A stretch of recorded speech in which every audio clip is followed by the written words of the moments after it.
And we continue at 105 in the afternoon. Talk Radio 790 KABC, the John Phillips Show. Mr. Randy Wang's in Culver City. John, this afternoon, Barbara Ferrer was presenting in front of the L.A. County Board of Supervisors on moving the enforcement of human trafficking laws to the Department of Public Health. And here are some of the highlights. Yeah, thank you so much, Supervisor Barger. And I want to thank Supervisor Solis. And thank you, Dr. Ferrer. Thank you very much. And I want to thank you, Supervisor Horvath, for all your leadership on this. Thank you. You've been a tireless advocate for this. So. Thank you. Yes, thank you very much.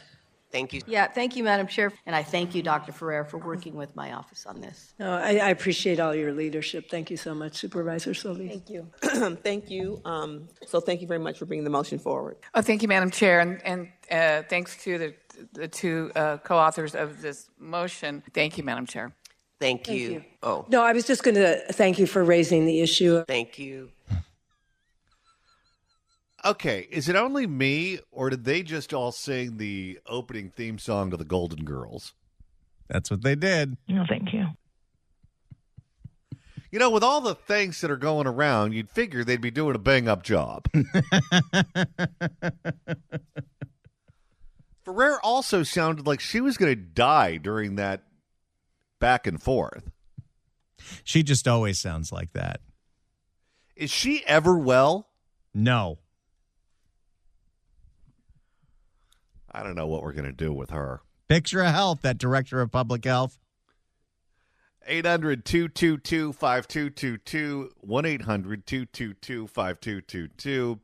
Also, programming note, Randy, please don't ever say that Barbara Ferrer was presenting again. I did that on purpose. I know you did, and that gives me a visual that I'm not going to be able to erase from my brain, despite the number of magnets I put up against my skull. Yeah. Next slide. 800-222-5222 is the telephone number, 1-800-222-5222. It is our pleasure to welcome our next guest to the program.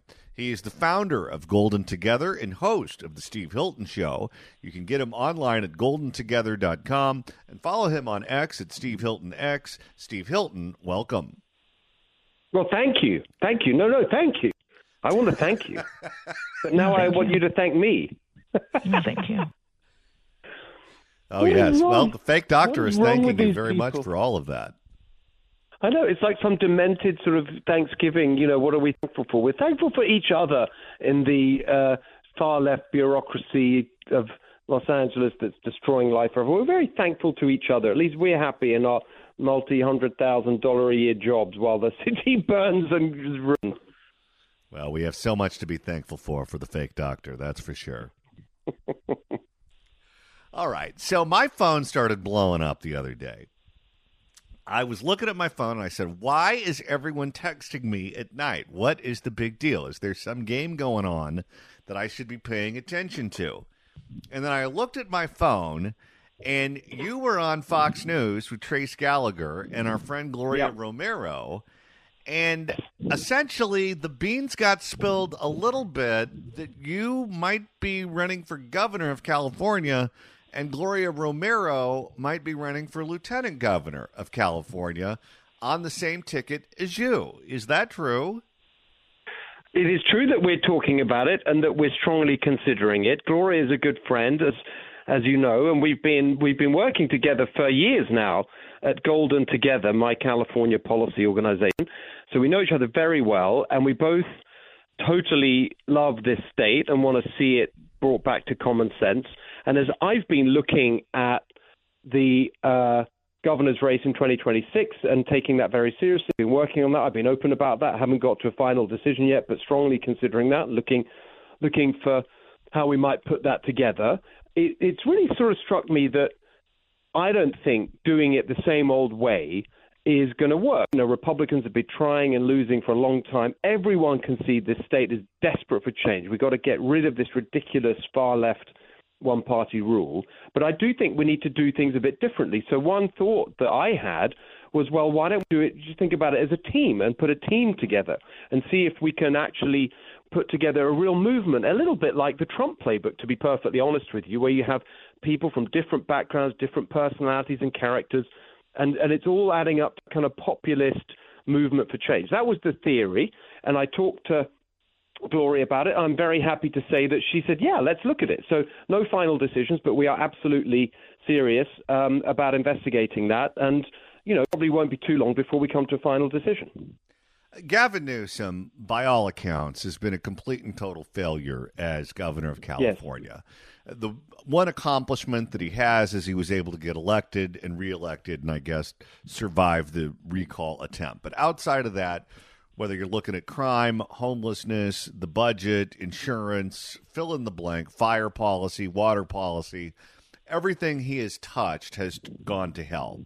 When you look at the current crop of candidates, primarily Democrats, who have officially declared their candidacy for governor in 2026, including the former controller, Betty Yee, the current lieutenant governor, Lainey Kanalakis, the current state superintendent of public instruction, Tony Thurmond, the former president pro tem of the Senate, Tony Atkins, and potentially the attorney general, Rob Bonta, and former attorney general, Javier Becerra. Do you think this crop is about the same as Newsom, or do you think it's actually worse? It's actually worse. This is the amazing thing. First of all, just to your point about the failure on every front, that's exactly right. And so I've got a book coming out in the end of March called Califailure. That's the title of the book, Califailure, Reversing the Ruin of America's Worst-Run State. And that is the story. I mean, we're just the worst on every level. It's a complete disaster. And it's hard to imagine that they'd be worse than him, current incumbent, but they are, all of them. But this is what you get when you get this kind of corrupt, complacent, one-party rule, no real challenge. I call it the Democrat industrial complex. You've got the machine politicians, the career politicians, you've got the unions that fund them, the activists that give them their talking points and their policies, these far-left activists who control everything. You've got the bureaucrats that they appoint. It's this whole kind of corrupt system of this one-party rule that we've had for so long. And so by the end of it, it gets very, very, tired. And the people that come to the top, there's no talent. They're just the time-serving machine politicians. And that's what you've ended up with. And they're so deeply unimpressive, all of them. And I just think that if we can get our act together and put together an exciting, fresh team, the idea, basically, on the ideas, we're already there, right? People agree that we need to the bureaucracy and regulations out of control, the taxes, we have the highest in the country, the climate extremism, where they tell you how you cook your food, what car you drive, all of that has got to end. I think people are with us on the issues. We've got to put together a really strong team that's credible to say, yeah, you can, we know we need change. You just got to vote for the change. And that's what we're working on. Do you think this election is winnable for you or any other Republican? Look, that's what I'm looking at right now. I'm taking it very seriously, John, because I'm not going to do it if I don't think it's winnable. I'm not doing it for a laugh.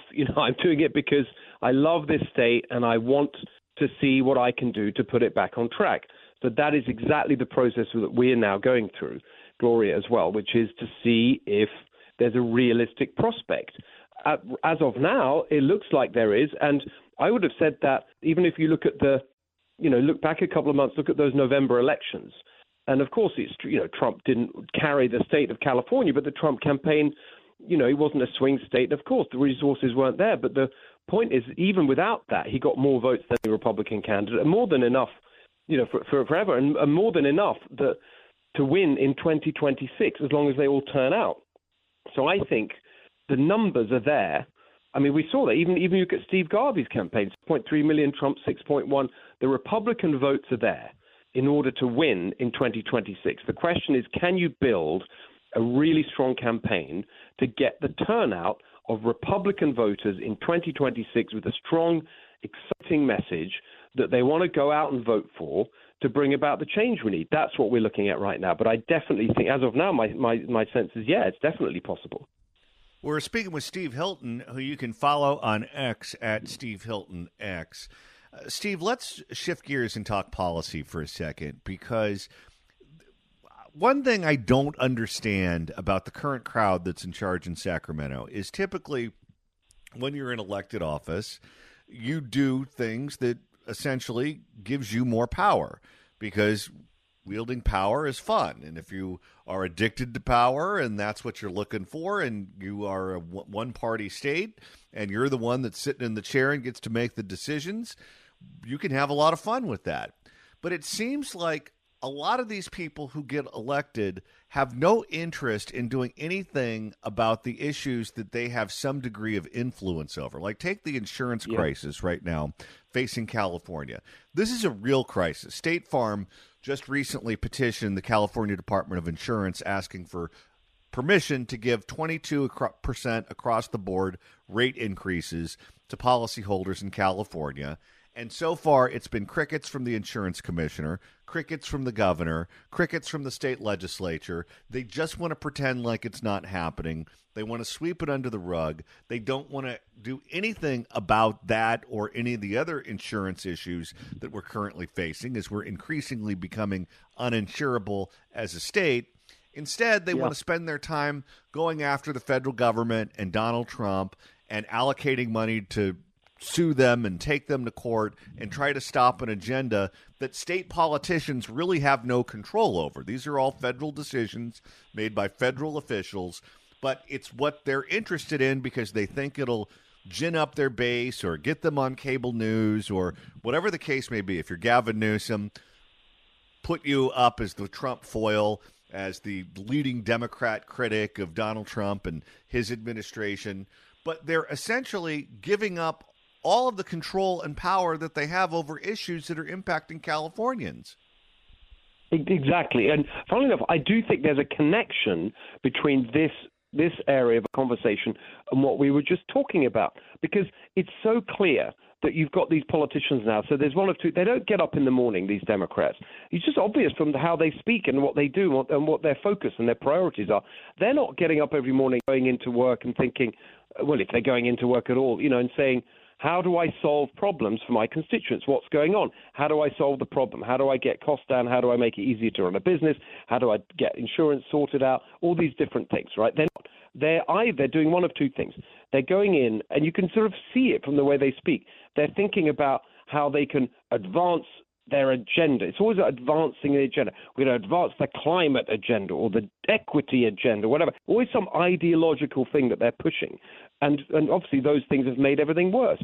And the other thing, if it's not the ideological agenda they're pushing, is this playing politics and sort of attacking Trump. But what they're not doing is solving problems. They have no interest in that. And this is another manifestation of the clapped out, worn out, corrupt machine politicians, the sort of end of the line of these people who are just completely hopeless at doing what we put them there for.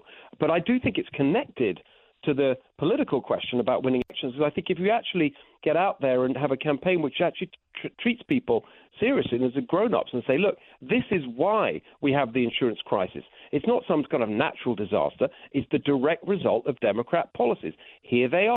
They capped the rates. They changed the building codes to make it incredibly expensive to build anything, 4 or 5 times as much to build the same house with the same floor plan here in California as just across the border in Arizona or Nevada, et cetera, et cetera. So if it costs much more to rebuild something, of course the insurance coverage has to be higher. All these things have contributed to the insurance crisis. It's the direct result of their policies. I think the voters need someone to really explain that and to say, this is how we got here, and here's a plan to take us out of this mess. And that's why actually in my book, Califailure, I mean, the first part goes through all the reasons, we are a failure on every front thanks to these Democrat policies. But the second part of the book is actually called Califuture, and that is a concrete plan for how we solve all these problems with common sense, practical solutions. And that's the truth. We can solve them. We just need to put people in who are not ideologues, but actual problem solvers. How do you frame the debate so that the debate for governor, the debate for lieutenant governor, insurance commissioner, all of these important statewide constitutional offices, it stays focused on these California issues that impact our day-to-day lives, and these races don't get sidetracked to where it's all about abortion or all about Donald Trump or all about climate change or something that has nothing to do with anything facing the people of California at the state and local level? Well, that's why you've got to have a good, professional, well-funded campaign. But you've got to have people who know how to do that and people who understand the policy issues, the broad range of policy issues, so they can get beyond talking points and just explain to people. I mean, we're in an age where you can talk directly to people. Social media is very powerful. I mean, give you an example. I just, when the other weekend I put out a video on my social media at Steve Hilton X, people can watch it now, where I went up to the pumping stations. There's this whole debate about water and what Trump can do, and all the media and the Democrats were laughing at Trump, saying there's no giant spigot, what's he talking about? It's absolute, there is. He was right. I went to see it. It's not far from where I live, near the Bay Area. And I went to the C.W. Bill Jones pumping station and said, this feeds into the Delta Mendota Canal. And it's absolutely true that the first time around, Trump increased the supplies of water from the federal pumping station that he controls. And in retaliation, Gavin Newsom and the Democrats restricted the amount of water to compensate in the state system, in the California aqueduct, through the Banks pumping station. I explained that, you've got to explain it and you can show it. And I think that's what you really need to do these days, is get beyond these sort of slogans and just explain how exactly these Democrats have destroyed California, but how we can bring it back in detail across the broad range of policy. Recently, the owner of the Los Angeles Times, Patrick Soon-Shiong, has gone from being essentially a silent voice at that newspaper, where his daughter really seemed to be the one calling the shots. And that newsroom over there was beyond left-wing. I mean, they were the ones that essentially slandered Larry Elder on a day-to-day basis, calling him the blackface of white supremacy. It was a shameful newspaper for a very long period of time. But now it seems like the owner has been red-pilled, and the owner has seen the error in his ways and is trying to reform that paper and bring them back to sanity. Whether or not he can get the troops in line and get the writers and the editors and the editorial writers and columnists on board remains to be seen. But that's a newspaper that punches above its weight in California. Even though their readership is declining, they still, because of budget cuts and everything else that we experience in the news media, you listen to KNX, many of those news reports are based on reporting from the Los Angeles Times. You listen to one of the local television stations, they constantly do stories based on reporting from the Los Angeles Times. If instead of being Democratic propagandists like they were in the last cycle and the cycle before that for very long, they actually play it straight, do you think that would give Republicans a fighting chance? Yes, because it's all part of this emerging story, and I think the fires had a lot to do with it, but it was happening anyway, of people just waking up. And you saw it with Trump as well in the election, and the kind of spell has been broken, and it's not, and it's no longer just completely socially unacceptable to say that you support Trump or that you're a Republican. I mean, we were on talking with Trace Gallagher, and there's a poll that's showing that 43% of people in LA County might consider voting Republican. That's way above voter registration in LA County. That's a huge change. And I think people are just waking up and saying, look, what are we doing in this state? I mean, it's so bad now on every single front. Everything is unaffordable. Everything's a mess. Nothing works properly. It's a joke. And the kind of curse, if you like, of being a Republican. People used to say, oh, you can't get elected statewide with an R after your name. It's a cliche. People used to say that, but I heard it from lots of people. I don't think that's true anymore. I think people are waking up and realizing that, we need change. And how much worse can it be? I mean, it's so bad. And they're prepared to give it a shot. And I think you saw a little bit of that in last November with Trump. And it's now really accelerated as a result of the absolute sort of disaster of the fires, the failures that led up to it, the total calamitous response, the whole thing. People are sick of it all and ready for a change. What do you think the last 2 years of Gavin Newsom are going to look like? Do you think we're going to have an absentee landlord, or do you think we're going to have someone who is engaged because he thinks that this is his opportunity to prove himself before he runs for president? Yeah, I think it's the latter, and I think that therefore, in a way that could be good news for us because he's clearly, positioning himself. That's why, I think that's the only way I can explain this total about-face on water storage, where for years they'd sort of let it all run out to the ocean every time we have what's happening right now, certainly in the northern part of the state, this atmospheric river, huge amounts of rain in the last few days, and he sort of suddenly said, oh, yes, we must store all the water. I mean, where have you been? It's such a joke. On the other hand, at least he's sort of moving in the right direction, at least rhetoric. I don't know if he's actually going to do anything. That remains to be seen. Now, after all, this is the guy that 20 years ago said that he would solve homelessness in 10 years, and it's just got worse. So I just think that he will at least want to signal that he's moving in a more kind of centrist, moderate, mainstream direction. But, whether that turns into results, I mean, that's the main thing I think we've learned, is that he keeps making announcements and nothing ever happens. I mean, just the other day when we saw another round of videos about retail theft in California, I can't remember which city it was this time. I think it was San Francisco, and another one of those videos just this weekend.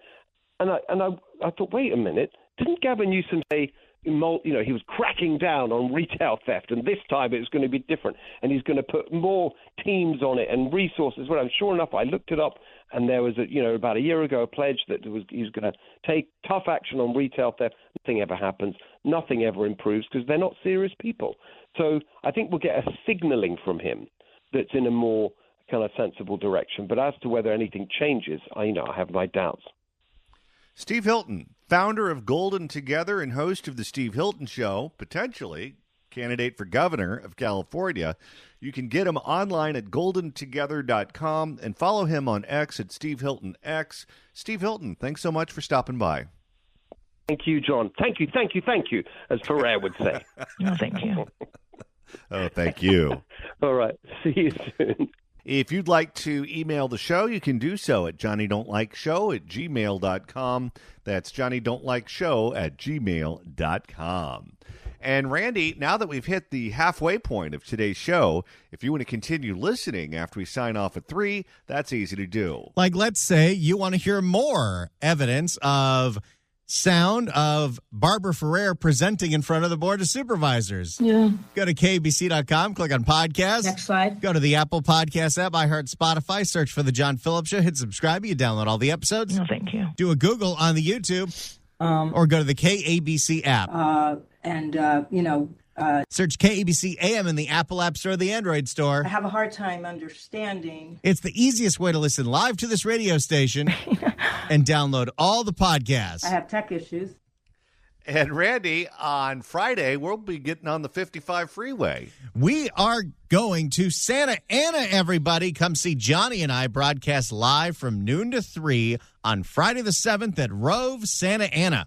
Rove Santa Ana is a full-service EV charging station with 40 ultra-fast chargers, 24/7 lounge with restrooms and free Wi-Fi, a car wash, and a premium convenience store recharged by our friends at Gelson's. We're going to have free samples from vendors and barbecuing going on, so come hungry as we broadcast live. I saw Rove's Instagram page. They're promoting this thing, and they're calling it a tailgate, so that'll be fun. Rove and Recharge by Gelson's are located at 1008 East 17th Street in Santa Ana off the 5 at the corner East 17th in Lincoln. We'll see you live Friday the 7th. And right now it's time to open up the California Crime Blotter. If the cashier is dummy. Questions?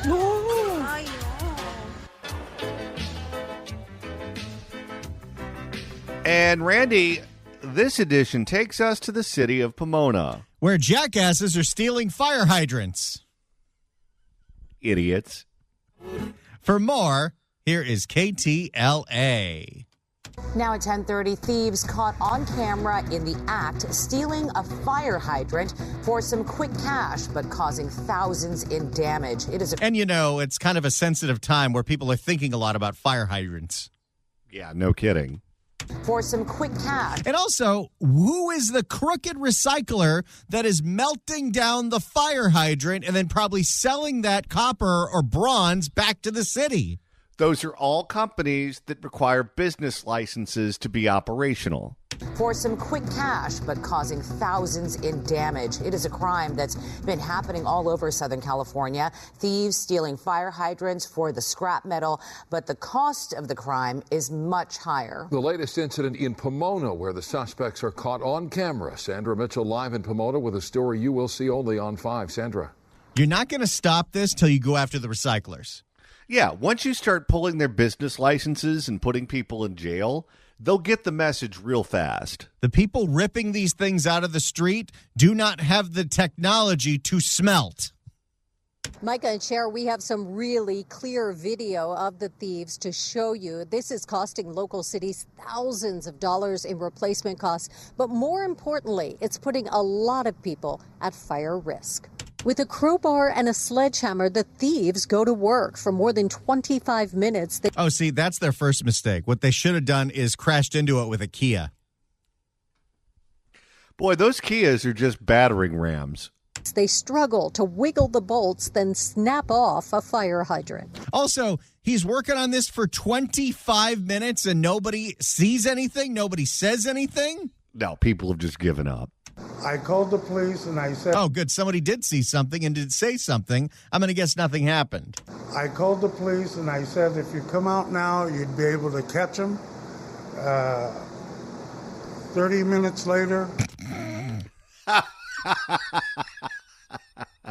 Boy, they're Johnny on the spot out there. So let me get this straight. It took these people 25 minutes to undo that fire hydrant.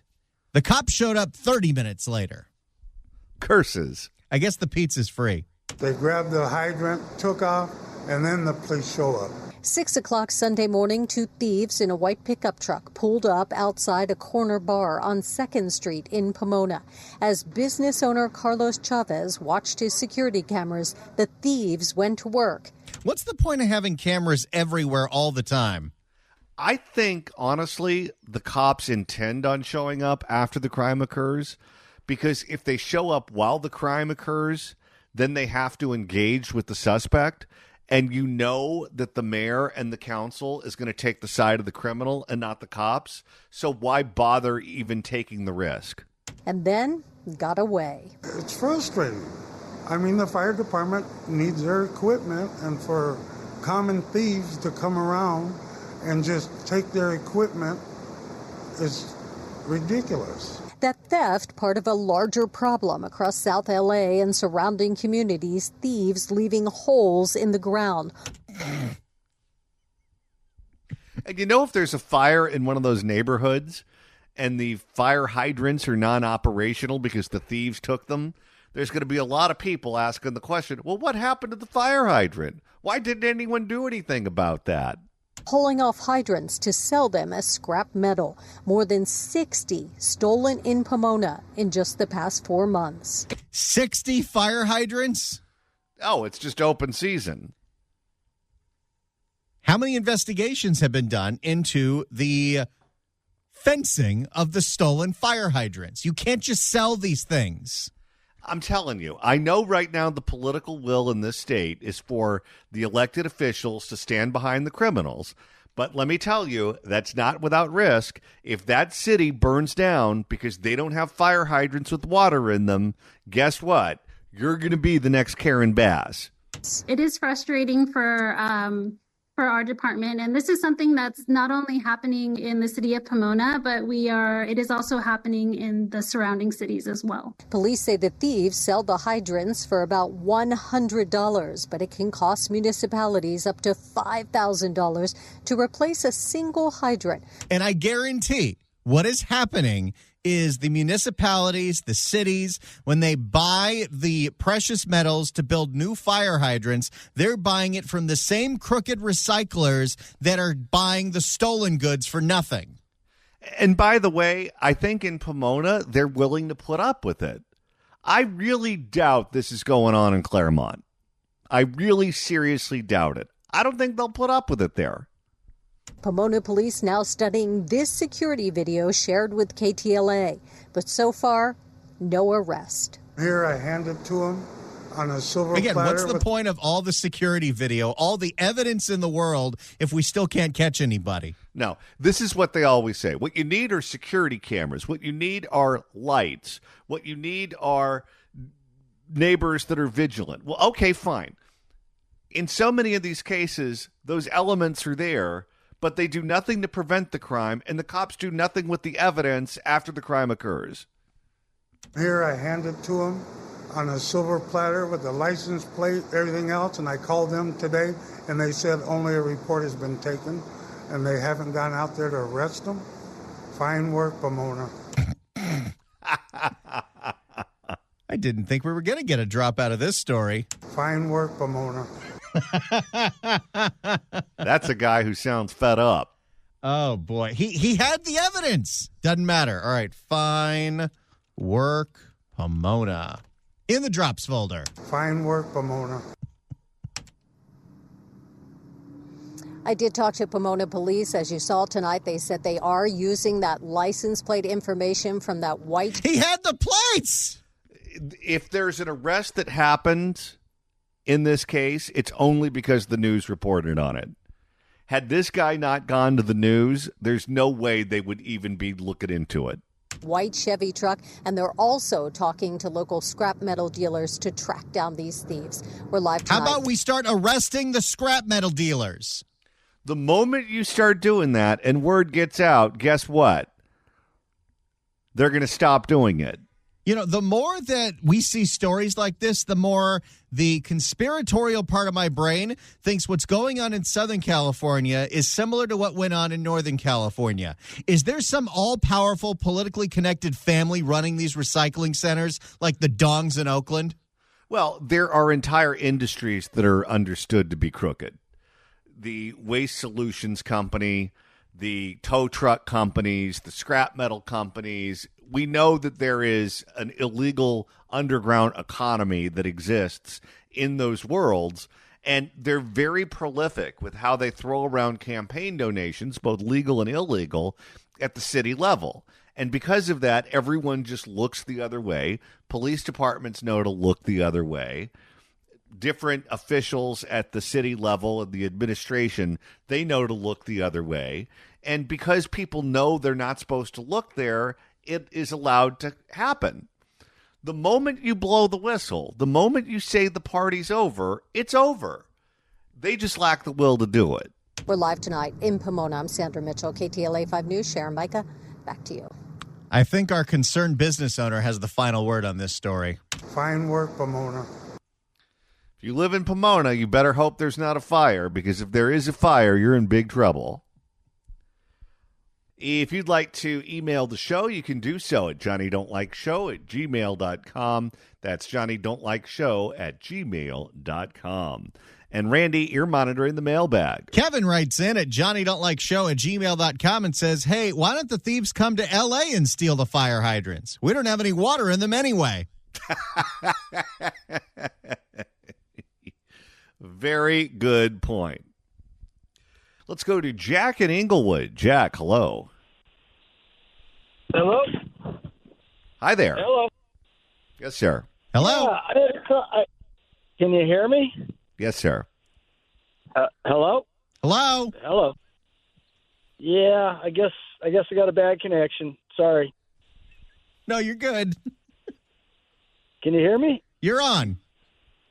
Oh, okay. So I heard earlier that the insurance companies are justifying raising rates because of inflation and the cost of rebuilding a home. Am I understanding that right? Because it doesn't make sense to me. Because you guys have homeowners insurance.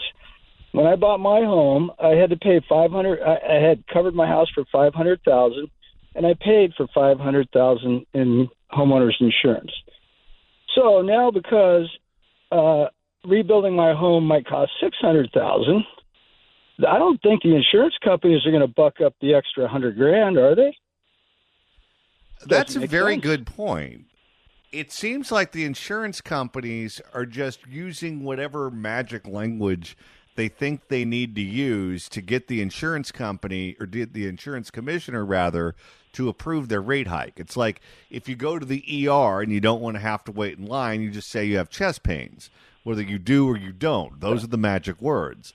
They have to treat you right away if you claim to have chest pains. It seems like that's what the insurance companies are up to here. Right, but when they sell insurance, obviously it seems obvious that they should have the money to cover any loss that might occur. are they just taking all their premiums and putting it into some kind of financial vehicle and then losing money, and now they don't have money to cover?